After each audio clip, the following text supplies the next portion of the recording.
So we are looking at another video from Epimetheus by called Tamerlane and the History of the Timurid Empire. Now we're mainly gonna obviously be talking about Timur, or also known as Tamerlane, but I call him Timur personally. The biggest menace I think we have ever seen in this channel so far.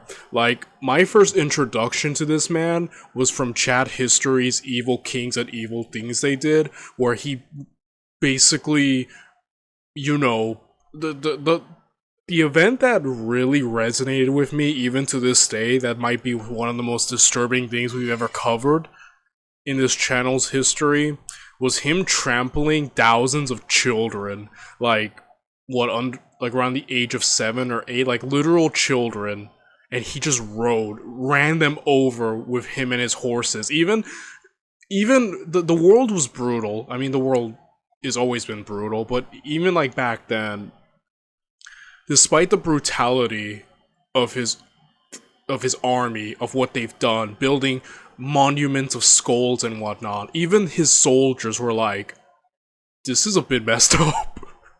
You know what I mean? Even they were like, we don't want to do this. We don't want to run these children over. And then he's like, to get them to do it, he hops on his horse and he's like, I'm going to ride. You better follow me. I will take note who does it. And they were like, oh fudge. Like, it is ugly. It was so awful. And then he popped back up in the Rise of the Ottoman Empire series we covered a while ago from Kings and Generals, where he just showed up out of nowhere, and then I was afraid for Bayezid. I was like, dude, Bayezid, don't mess with this man. Like, and then he went off and beat the crap out of Bayezid, made him his B-word, flexed all over everything, and just left. He just bailed after that. I'm just like, this man just randomly pops up on this channel and just becomes the biggest menace. Like, he radiates an aura of like dread that I have not felt for any other historical figure. He might be, he personally scares me, guys. He's the historical figure who scares me the most of any we've covered. And now we're finally gonna get a more in-depth look of the man, well, of his empire, but it's mainly gonna be about him, because the Timurid Empire, after the death of Timur, basically went on decline. It peaked with him, and then it declined after him. At least that's what I've always heard. It's a bit, we'll find out the complete history, but that's what I've heard. Like, basically after him, it was done. So yeah, I don't really have much else to say other than let's get to it, shall we? Let's watch Tamerlane and the History of the Timurid Empire.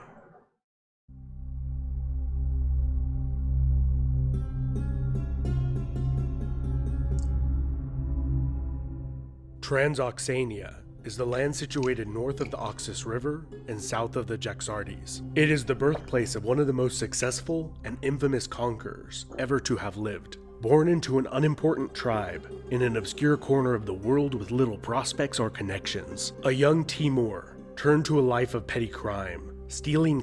Yeah, that's what I heard. He got it during one of his like criminal activities. He got shot by an arrow, hit by an arrow, and that caused him to become Timur the Lame, as he was known. Like, he basically got messed up physically. I think that's how it goes. He was shot by an arrow, I believe. Cattle and sheep whenever he could. During one such attempted theft, he was shot in the hand and leg by an attentive shepherd. These injuries would never fully heal.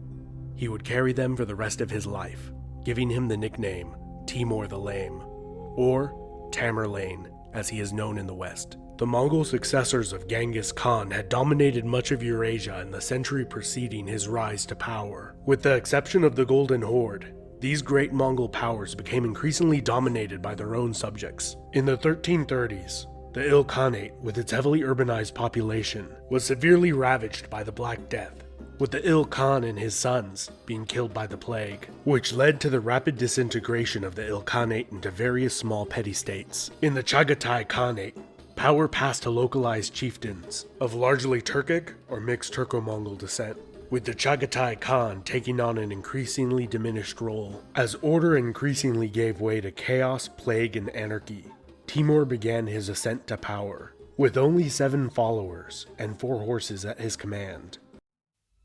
He successfully played off the tribal chiefs of Transoxania against each other for his own there's a famous... I look at this website called TV Tropes regularly, and I kind of like look it up with like novels or movies or shows I read, even historical figures. He is the embodiment of the trope from nobody to nightmare. Yes. From nobody to nightmare.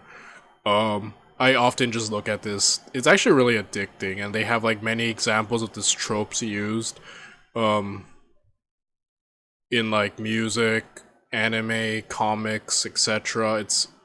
I love this website. But again, he is the embodiment of that trope. He literally came from nowhere and became like the biggest menace in the world. Timur woke up. He's also the embodiment of that meme, like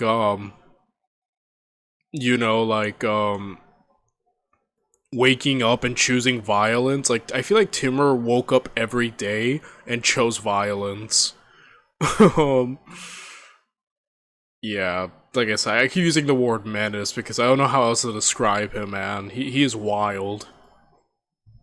benefit, serving as a mercenary commander. When Tughlaq Khan of the Chagatai invaded Transoxania to restore order, Timur switched sides and supported the invading Khan. Initially rewarded with the governance of Transoxania, Timur fled to what is now Afghanistan, when the Khan replaced him with his son. Although illiterate, Tamerlane was fluent in Persian, Mongolian, and Turkic languages, which he used to great effect in gathering all manner of malcontents to his cause. With a small but highly motivated nomadic force loyal to him, he successfully conquered Transoxania, and after having his brother-in-law murdered, he became the sole ruler there. A year later, in 1370, Tamerlane took the Arabic title Emir, meaning commander, lacking the prestige to take the title Khan or Caliph, which were associated with the descendants of Genghis Khan and Muhammad. Since Timur was not a descendant of Genghis Khan, he found one, and installed him as a puppet Khan, with no real power. Over the next decade, he consolidated his rule over Central Asia.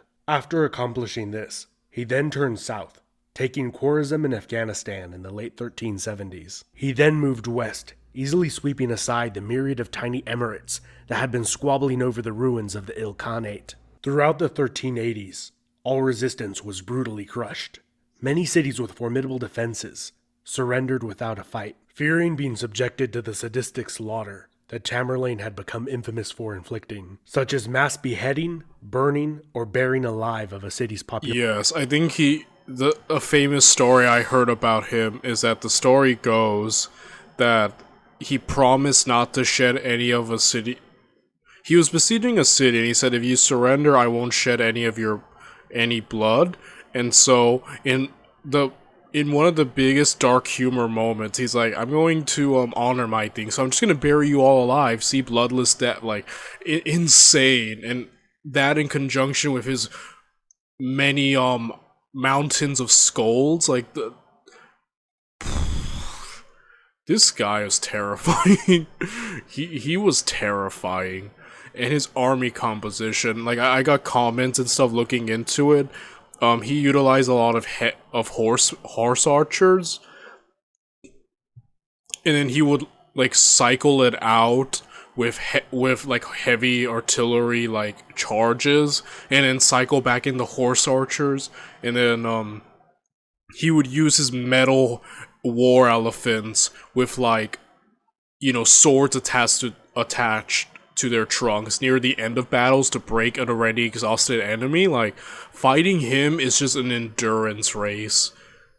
And again, it's insane. Like, this man, for all, he was a great commander. One of the greatest conquerors of all time. I can't deny that. But again, a very terrifying person.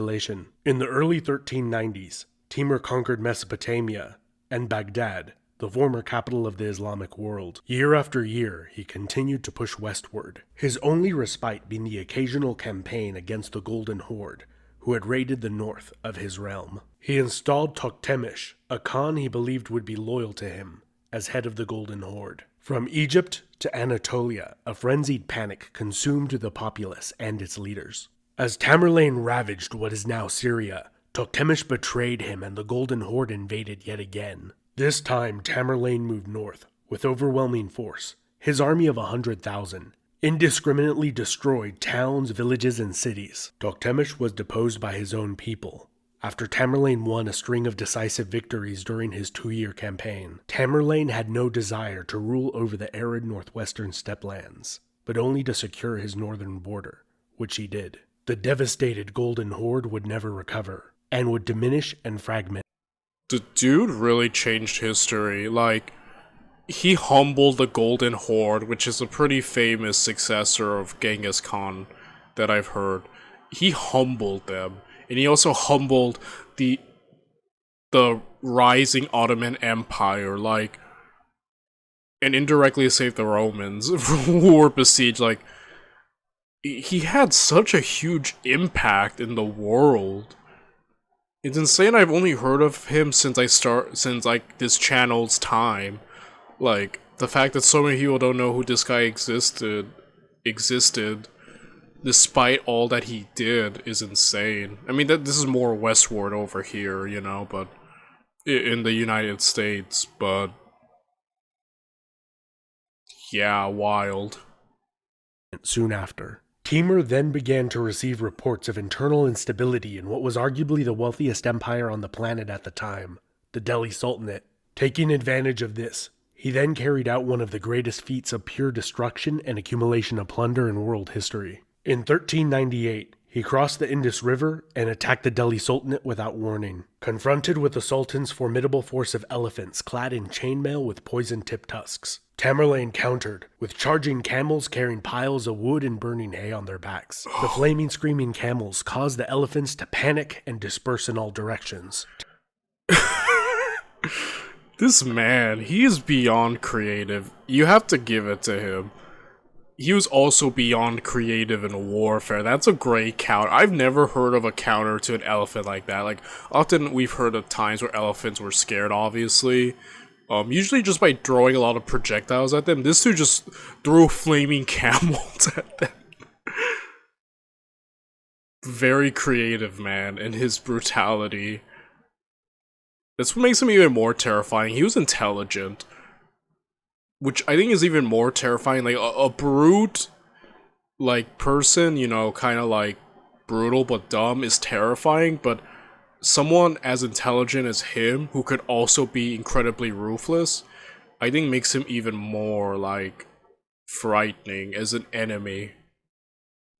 Tamerlane slaughtered many hundreds of thousands of soldiers and civilians during the campaign, killing 100,000 prisoners in a single instance. In less than 3 months, Timur captured Delhi and departed back to Samarkand, his army laden with the treasure of India, leaving the land in chaos and destruction. In Tamerlane's conquests, he routinely slaughtered the entire civilian population of a city, although he did spare scholars, engineers, and artisans, taking them back to beautify his capital city. Timur had declared that his campaign in India was a holy war, calling himself the Sword of Islam. But seen as his victims, from Anatolia to beyond the Indus River, were nearly all Muslims. The more appropriate description that became associated with him became the Prince of Destruction. You don't get a title like that unless you are a menace.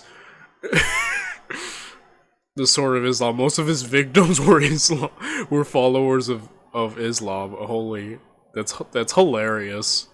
The wrath of Tamerlane turned west yet again. Baghdad led Mesopotamia's cities in revolt, and as you might expect by this point, this ended with the city's population being massacred. To the west of Timur's empire lay the Egyptian Mamluk Sultanate, and the rapidly growing Ottoman Empire. Its sultan, Bayezid, known as the Thunderbolt, had been besieging the surrounded city of Yeah, Bayezid messed around and found out.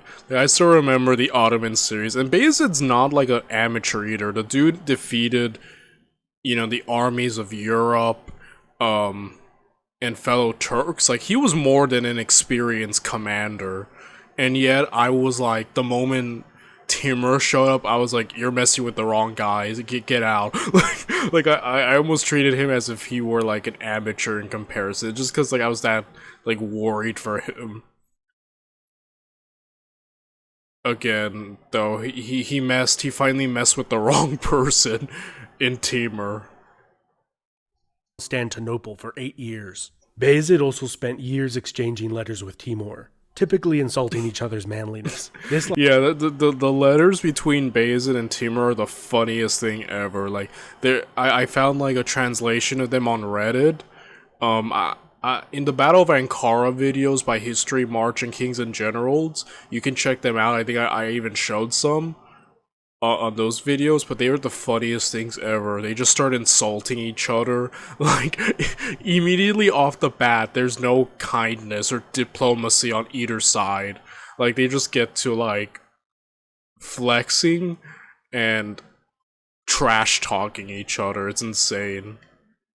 Likely contributed to Timur launching a full-scale invasion into Anatolia, instead of Egypt, whom he was also at war with. And ultimately, the Battle of Ankara, where two massive armies clashed, with heavy casualties on either side, and ended with the defeat and capture of Bayezid, who died while in captivity. Timur's ambitions only increased with his age. The next target on his hit list was Ming China, who had driven out the... Yeah, I think he was going... If I remember correctly, he was trying to do like a he was still traveling despite it being winter time, and I think he got sick and died before he reached Ming China. How would have that been? How do you think Timur would have done in China? Like, he died before he got there and committed a campaign, but this man was like determined to go everywhere and beat everyone up. He was the final boss of the world. You know what I mean? Like, so much so that like natural forces needed to kill him before he went around and did even more evil, Mongol overlords. This may be the... Likely in his 70s, he set out on campaign to outdo Genghis Khan, connecting Anatolia to China. He planned for the remnants of the Chagatai Khanate and Mongols of the Eastern Steppe to join him in this campaign. That would be the crowning achievement of his life. It would not come to pass, as he fell victim to the common cold before crossing the Chinese border. The splendor and the horror of his life had come to an end. He was the last great nomadic conqueror before the age of gunpowder. During Timur's life, he directly caused the deaths of an estimated 7 to 20 million people, or 5% of the world's population at the time. This man was like trying to outdo the plague or something. He was in competition. He's like, how much death can I cause? A menace.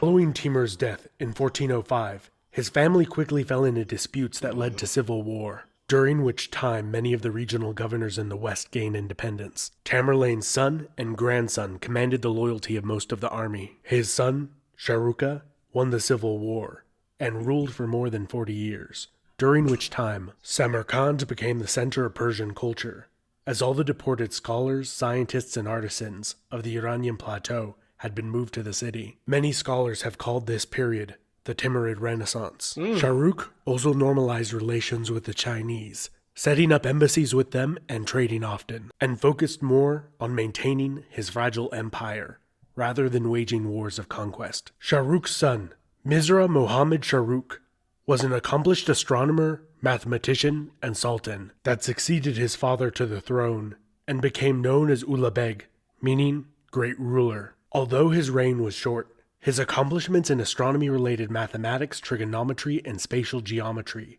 have gained him a lasting reputation. His life spent away from politics, focused on science, came at a cost. After putting down one rebellion, Civil war erupted again. His son raised an army to depose him, and was victorious. Ulugh Beg decided to surrender rather than continue the war. His son accepted, but within a short time, he ordered that his father be slain while making pilgrimage to Mecca. He then ordered that his brother be killed a few days later. His reign was only 6 months, as he was killed by his cousin, but he did earn the nickname Pater Kush, Father Killer, in the annals of history. The Timurid Empire's demise was slowed by a couple of competent rulers, but was slowly and effectively pushed back on multiple fronts, most notably by the Safavid Persians from the south and the Uzbeks from the north, who conquered the key cities of Herat and Samarkand, ending the great empire that a crippled livestock thief had built over a century before. The Timurid Empire saw the synthesis of Mongol, Persian, Turkic, and Islamic societies. The goals, methods, and ideology of the Mongols were combined with Islamic religion, Turkic language, and Persian bureaucratic structure and culture. This amalgamation would influence the later Safavid Persians, and in the 16th century, one of Tamerlane's descendants would found the Empire of the Great Mughals of India that would have a profound impact on that country for centuries to come. If you enjoyed this video, be sure to like. Yeah, and that was interesting to see that, obviously after Timur, no one really talks much about the Timurid Empire, but it's cool to see that there was kind of like cool cultural accomplishments by his successors, and even the Mughal Empire, which pretty prominently shown in this channel. Every time we go to India, the Mughals are around. So overall, yeah, that was my reaction, and I have to say again, what a menace.